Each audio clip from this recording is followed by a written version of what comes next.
Hello, hello. It is Project 3. If you're following on Creative Earth's Instagram or Facebook page, you know that I just did a little bit of a survey to see what people wanted me to do next. Either the fabric acorns, we've all seen fabric pumpkins, they're awesome, and I may be doing one of those soon, but I haven't been seeing too many DIY tutorials on the fabric acorns, guys. How stinking cute. And you know I love things tiny, so that'll be coming. But for now, we're gonna go ahead with the outdoor Halloween trick-or-treat sign. So let me quickly go through what you're gonna need so you can go gather your pieces. Go to Home Depot or Lowe's or wherever your local home improvement store is that you get your lumber from, and get outdoor treated 1x5 or large. Okay, so you want something that's not going to fall over in the wind. If you can tell right now, I have my hair back because it is windy and gorgeous. So what you're going to need is the outdoor treated. Okay, so go all the way to the side where it has all that green looking funky lumber, and you're going to get the outdoor treated lumber. Get it as tall, as long as you want to make your sign. Mine's about 5-6 feet long right here because I actually use this. I'm going to back up. Oh, whoa.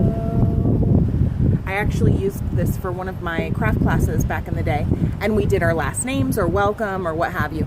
So we want these to be large and in charge, leaning up against the wall. I'm going to walk over there and lean it up against the wall. Please excuse the outdoor AC unit. Not cute.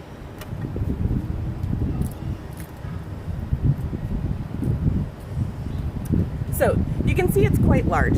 And can you see it's quite large? Yeah, you can. So that's an Adirondack chair. You can see it stands up quite large next to it. So you're gonna need the piece of lumber. Now I had mine stained, but you can paint yours later or what have you. You're gonna wanna paint it first, obviously, before we do our thing. So go ahead and prep your lumber by cutting it to the length that you want, getting the size, a heavy enough, sturdy enough piece that feels good. This means that you can use something you have in your garage. You're not restricted to size. We are gonna make this flexible, guys. We're gonna make this, use what you got, okay? The next thing you're gonna wanna do is go have fun collecting little ditties, okay? I happen to be a weirdo and I have, well, I'll just show you. So I have this storage for all of my buttons, and if you are unfamiliar with this particular storage, I'll try to find a link to it and put it, because out of all the storage units I've had, this one is like amazing. And one of the things it does, oh good, I have ants crawling on my feet. Cool. Little ant hop. Oh, good Lord. The cool thing about it is you snap these things off, okay? And the lid comes off, right? But then, oh my God, I'm stomping around. I'm gonna have to move because of these ants. Darn it. But then you can snap the next layer off. You can't do it without sitting it down on a surface. I'm gonna slice my fingers. You really need a surface. Oh my gosh. Oh, okay, it really isn't that hard, but then you can lift off each section by section, okay? But anyway, I'm just gonna use the top section because it has all of my neutral color ones, and I'll show you guys these. So I have all these buttons, and a good friend of mine named Button made me these buttons. Amazing. So I'm definitely gonna incorporate those because I'm planning to keep this sign for a long time. If I'm getting bit by these ants, guys, I'm gonna show you pictures later because that's not cute. I'm getting literally ants all over my, did it fall on my finger? Oh my God, no. It's on my leg. Ah! Oh my God, get off. Great, this is gonna be a fantastic tutorial, guys. Ah! Okay, last thing I wanna say before I go, because I'm getting eaten alive. They're actually not biting me, but I'm freaking out. Glues.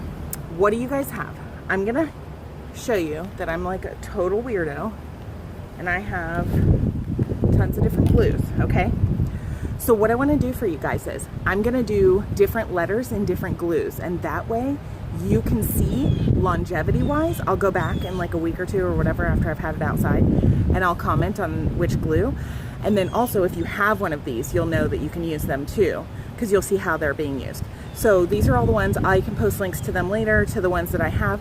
This one in the front, I'm not gonna lie, is my tried and true. It glues everything to everything. I've never had a bad success with this. E6000, get it, regardless. But I'm gonna use all these too, and I'm gonna stop these ants. So literally, you need buttons or like beads. I have all these beads. I have puka shell necklaces that I've broken up. I have random beads that I've collected. I have like random buttons. Have fun gathering stuff. And think about this. Whatever color your base is gonna be, you want your words to pop off of it, okay? So what you're gonna wanna do is, if I have a dark brown base, I'm obviously picking light colors and or brights or metallics, things that are going to reflect off of that. If you're going to do a white base, you're going to want to pick black things. So look through your things, figure out what items you have a bunch of little items for, gather up seed beads, whatever you have that you can get rid of that you want to use in this project. Go ahead and gather that with your glue and your lumber and come back, and I'm going to get these ants off of me.